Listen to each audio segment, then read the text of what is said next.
नमस्कार दोस्तों, स्वागत है आपका अपने YouTube channel trail blazer the study point में। आज हम लोग बात करेंगे राज्यसभा चुनाव के बारे में। अभी हाल में राज्यसभा चुनाव संपन्न हुआ है। कोविड-19 के कारण इसे टाल दिया गया था, लेकिन अभी जल्दी इसे संपन्न कर दिया गया। 19 सीटों पर चुनाव हुआ है। राज्यसभा का चुनाव कैसे होता है, इसकी क्या विशेषताएँ, इसके बारे में आज डिस्कस करेंगे। लेकिन डिस्कशन से पूर्व आप लोगों से एक निवेदन है कि जिन लोगों ने अब तक हमारे चैनल को सब्सक्राइब नहीं किया, उन्हें सब्सक्राइब कर लें। साथ ही बेल आइकन को प्रेस कर दें, जिससे आने वाली वीडियोज़ की नोटिफिकेशन आप तक पहुंचती रहे। साथ ही इस वीडियो को ज़्यादा से ज़्यादा शेयर करें और वीडियो अच्छा लगे तो इसे लाइक करें। साथ ही अपने सुझाव कमेंट बॉक्स में ज़रूर दें। चलिए शुरू करते हैं आज का ये डिस्कशन। राज्यसभा चुनाव प्रक्रिया चर्चा में क्यों। अभी हाल ही में राज्यसभा के चुनाव संपन्न हुए हैं। कुछ समय पहले क्या हुआ था कि कोरोना वायरस यानी कोविड-19 महामारी के कारण उत्पन्न स्थिति को देखते कुछ सीटों पर मतदान स्थगित कर दिया गया था। 19 सीटों पर यह मतदान आयोजित किया गया है। इसमें लगभग सभी मतदान परिणाम काफ़ी स्पष्ट रहा। हालांकि मणिपुर में इस तथ्य को लेकर विवाद हुआ कि किसे चुनाव में मतदान की अनुमति दी जानी चाहिए और किसे नहीं दी जानी चाहिए, इस पर विवाद रहा। कारण क्यों ऐसा विवाद रहा, तो ये विवाद जो है मुख्य रूप से राज्यसभा चुनाव से संबंधित नियमों की अलग अलग व्याख्या के कारण उत्पन्न हुआ है। ऐसी कई विशेषताएं हैं जो आम चुनाव को राज्यसभा चुनाव से अलग करती हैं। चयन प्रक्रिया क्या है राज्यसभा सदस्यों की, तो नियमों के अनुसार केवल राज्य विधानसभाओं के निर्वाचित सदस्य ही राज्यसभा चुनाव में मतदान कर सकते हैं। कौन लोग? राज्य विधानसभाओं के निर्वाचित सदस्य, ना कि नॉमिनेटेड, वो राज्यसभा चुनाव में मतदान कर सकते हैं। राज्य के विधायक प्रत्येक 2 वर्ष में 6 वर्ष के कार्यकाल के लिए राज्यसभा हेतु सदस्यों का चयन करते हैं। अर्थात राज्यसभा के जो सदस्य होते हैं प्रत्येक दूसरे साल 1/3 मेंबर्स रिटायर होते हैं और उनका चयन 6 वर्ष के लिए होता है। तो यानी एक सदस्य का कार्यकाल 6 वर्ष है, उनमें से 1/3 हर दूसरे साल रिटायर हो जाया करते हैं, क्योंकि राज्यसभा एक परमानेंट सदन है। ठीक है। राज्यसभा एक निरंतर चलने वाली संस्था है, यानी यह एक अस्थायी संस्था है और इसका विघटन नहीं होता है, किंतु इसके 1/3 सदस्य प्रत्येक दूसरे वर्ष सेवानिवृत्त होते हैं। मैंने पहले बताया है कि कैसे सेवानिवृत्त होते हैं 1/3 सदस्य। इसके अतिरिक्त इस्तीफे, मृत्यु या अयोग्यता के कारण उत्पन्न होने वाली रिक्तियों को उपचुनावों के माध्यम से भरा जाता है, जिसके पश्चात चुने गए लोग अपने पूर्ववर्तियों के शेष कार्यकाल को पूरा करते हैं। अगर बीच में मृत्यु या किसी अन्य अयोग्यता के कारण कोई सीट रिक्त होती है तो उपचुनाव के माध्यम से उस रिक्ति को भरी जाती है, लेकिन वो जो कार्यकाल होता है वो शेष कार्यकाल तक ही रहता है, ना कि जब से चुनाव हुआ उसके 6 वर्ष तक। नियम के अनुसार राज्यसभा चुनाव के लिए नामांकन दाखिल करते न्यूनतम 10 सदस्यों की सहमति अनिवार्य है, यानी 10 लोगों का अनुमोदन अनिवार्य है। भारतीय संविधान के अनुच्छेद 80(4) के अनुसार राज्यसभा सदस्यों का निर्वाचन राज्य विधानसभाओं के निर्वाचित सदस्यों द्वारा आनुपातिक प्रतिनिधित्व पद्धति के अनुसार एकल संक्रमणीय मत के आधार पर होता है। ठीक है।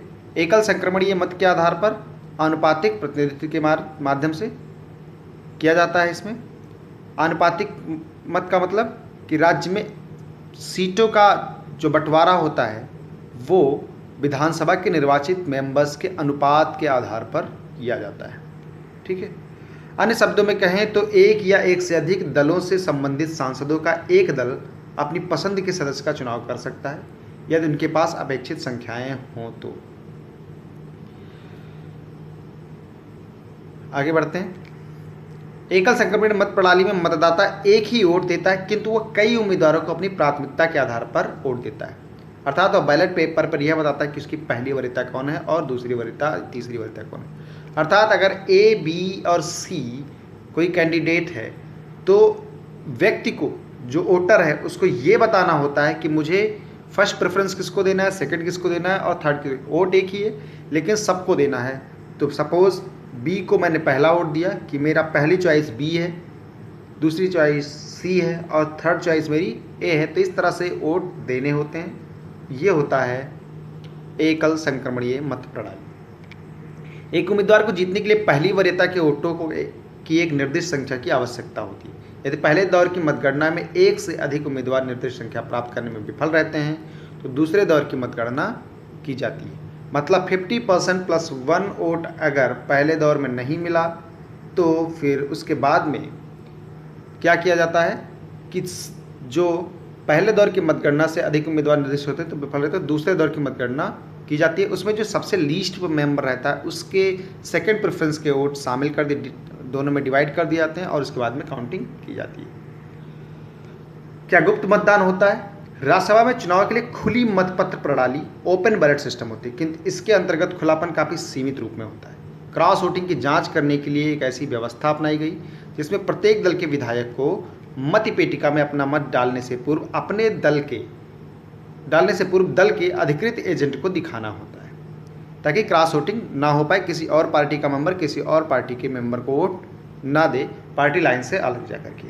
नियमों के अनुसार यदि एक विधायक द्वारा स्वयं के दल के अधिकृत एजेंट के अतिरिक्त किसी अन्य दल के एजेंट को मतपत्र दिखाया जाता है तो वह मत अमान्य हो जाएगा, जो कि कुछ दिन पहले ही गुजरात में राज्यसभा इलेक्शन के दौरान हुआ था, जिसमें कांग्रेस के एक विधायक ने भाजपा के एक एजेंट को वो दिखा दिया था कि मैं आपको वोट दे रहा हूँ, तो इसलिए ये अमान्य घोषित कर दिया गया था।